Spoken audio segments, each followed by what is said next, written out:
चीन से लेकर बहीरा अरब तक समुद्रों पर अब पाकिस्तान की हुक्मरानी होगी। जी हाँ, बिल्कुल। खौफनाक और तबाहकुन आबदोज़ें बहुत जल्द पाकिस्तान पहुंचने वाली हैं। आमिर रज़ा मेरे साथ मौजूद हैं, उनसे बात करते हैं। आमिर भाई, एक ज़बरदस्त खबर पाकिस्तान के लिए, पाकिस्तानियों के लिए और तबाहकुन खबर हमारे दुश्मन के लिए, हमारे नाज़रीन को बताइए। बिल्कुल आपने सही कहा कि तबाहकुन खबर हमारे दुश्मन के लिए, और अल्लाह ताला उन दुश्मनों को नीस्त नाबूद करे जो पाकिस्तान की तरफ मैली आंख से देखते हैं।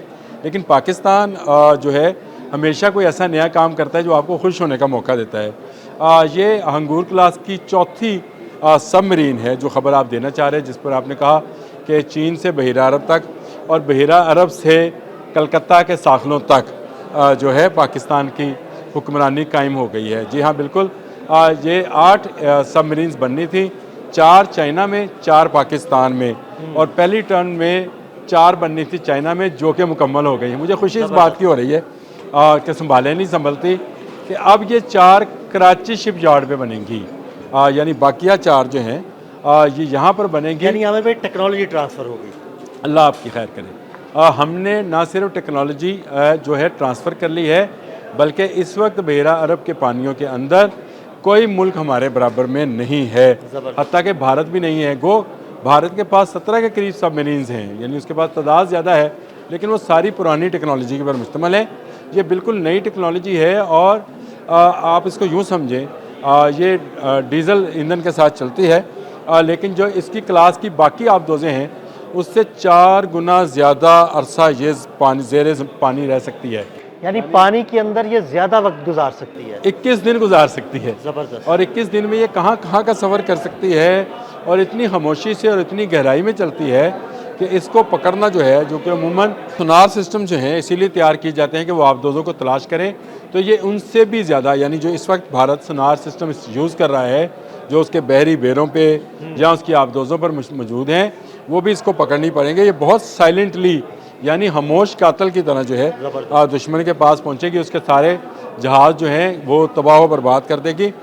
इसमें 533 टारपीडोज़ जो हैं वो लगाए गए हैं। ये ऐसे बॉम्ब्स हैं जो कि एयरक्राफ्ट कैरियर्स, जो कि दुनिया के सबसे बड़े बहरी जहाज़ होते हैं, जिन पर से जहाज़ उड़ाए जाते हैं, उनको तबाह करने की सलाहियत रखते हैं। यानी भारतीय विक्रांत तो गयो, भारतीय विक्रांत भी गया, भारत का जो नया बन रहा है वो भी गया, इसीलिए वो उसको कभी कलकत्ता से या उस तरफ से बम्बई से पाकिस्तान की तरफ लेके आते ही नहीं आने देते हैं वो उसको।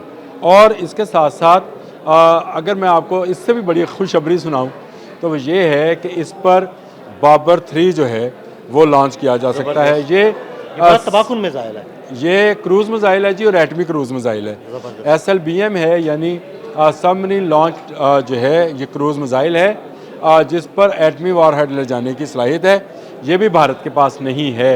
जो मैंने आपसे कहा था कि चीन से बहीरा अरब और बहीरा अरब से फिर कलकत्ता तक इसका कोई सानी नहीं होगा, तो उसकी बुनियादी वजह यह है कि 450 किलोमीटर रेंज का ये एटमी वारहेड ले जाने वाला बाबर 3 मिसाइल, ये एक ऐसी स्ट्राइक पावर है पाकिस्तान के पास जिसका जवाब किसी के पास नहीं है।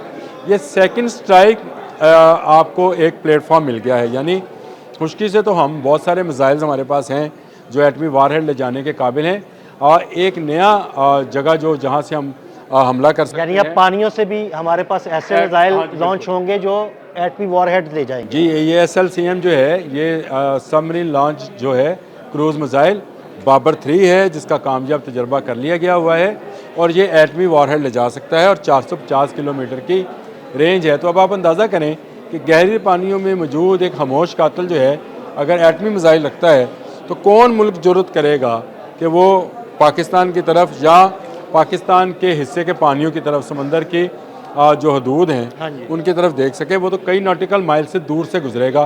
तो अभी तो ये 4 सबमरीन जो लेटेस्ट आई है, जिसका अभी इसको पानी में उतारा गया है, ये इसका नाम गाजी है, और गाजी जो है वो आ गई है। और अब ये जो है तमाम की तमाम टेक्नोलॉजी, जिस पर आप भी उछले थे एक दफ़ा कि इसका मतलब तो ये हुआ कि टेक्नोलॉजी पाकिस्तान में आ गई। पाकिस्तान में ये टेक्नोलॉजी आ गई, और इसका आने का मतलब ये है कि पाकिस्तान 4 क्या, पाकिस्तान इससे ज़्यादा भी बना सकता है। जैसे JF-17 थंडर की टेक्नोलॉजी पाकिस्तान के पास आई तो पाकिस्तान ने फिर ब्लॉक 1 तो अब भूल जाएं, हम कहते हैं हमने देखा ही नहीं हुआ। हाँ, बिल्कुल ऐसे ही। फिर ब्लॉक 2 आया, लेकिन ब्लॉक 2 भी गया और अब ब्लॉक 3 जो है वो है, और ब्लॉक 4 पे हम काम कर रहे हैं। टेक्नोलॉजी एक मरतबा आना आपके पास जो है, इस बात का बेयन सबूत होता है कि हर आने वाले दिन के साथ, हर आने वाले वक्त के साथ आपके साइंटिस्ट, आपके टेक्नीशियंस, आपकी बहरिया, आपकी आर्मी और आपके साइंसदान जो हैं उस पर नित नए तजर्बात कर उसको मज़ीद बेहतर बनाएंगे। एक और खूबी जो इस आबदोज़ की है, जो अपने खत्ते के दूसरे ममालिक के पास जो इस तरह की सबमरीन्स हैं उनमें नहीं है, वो इसकी स्टेल्थ टेक्नोलॉजी है। आमिर भाई, ये तो बहुत ही ज़बरदस्त बात है। स्टेल्थ टेक्नोलॉजी का मतलब क्या है? सीधी सीधी बात ये है कि वो किसी रडार में नज़र नहीं आएगी, किसी को पता ही नहीं चलेगा कि वो समंदर में कहाँ सफ़र कर रही है। बिल्कुल, आपके पास मालूमात ज़्यादा हैं। रडार सेंसर्स इसके जो हैं वो हैं, और क्रॉस रडार सेक्शंस भी इसमें मौजूद हैं। इसमें एडवांस सिस्टम्स जो हैं, जो कि चीन की टेक्नोलॉजी का शाहकार हैं, जो चीन अपने PLA के लिए या उसकी नेवी के लिए जो इस्तेमाल की जाती हैं, वही उन्होंने इस पर इम्प्लीमेंट की हैं। तो ये इसका मतलब ये है कि हंगूर क्लास की ये गाज़ी जो है चौथे नंबर की, यानी ये चौथी है, ये आबदोज़ अब पानी में आ गई है और जल्द पाकिस्तान तक पहुँच जाएगी और यहाँ पर इसका भरपूर इस्तेमाल किया जाएगा।